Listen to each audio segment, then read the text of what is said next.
اچھا، یہ جو ہمارے ہاں رائج ہے کہ ہم نماز کے بعد درود پڑھتے ہیں اور مصافحہ کرتے ہیں، تو کیا یہ تسبیح فاطمۃ الزہرا سلام اللہ علیہا سے پہلے کرنا چاہیے یا پہلے تسبیح پڑھ لینی چاہیے اور بعد میں یہ کیا جائے؟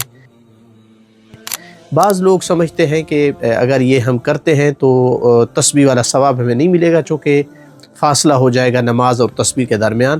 اس لیے بعض جگہ میں نے دیکھا ہے پاکستان میں کہ وہ پہلے تسبیح پڑھ لیتے ہیں، پھر جو ہے درود اور وہ مصافحہ کرتے ہیں۔ اس طرح کرنے میں بھی کوئی حرج نہیں، اور بالخصوص بعض فقہا کی رائے کے مطابق، جیسے کہ میں آغا سید محمد سعید حکیم رحمۃ اللہ علیہ ان کا یہ پڑھ رہا تھا کہ آپ جو ہے جب رخ موڑتے ہیں تو یہ فاصلہ ہو جاتا ہے۔ آپ اگر مصافحہ کرنا بھی چاہتے ہیں تو رخ نہ موڑیں قبلہ سے، مصافحہ کر لیں اور پھر تسبیح پڑھیں۔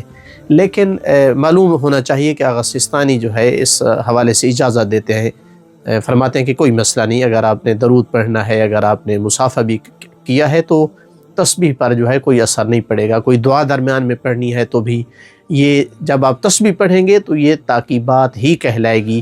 اس طرح کے عمل سے، ذکر، دعا، درود کرنے سے، تاکیبات سے، تسبیح جو ہے تاکیبات نماز سے خارج نہیں ہوگی۔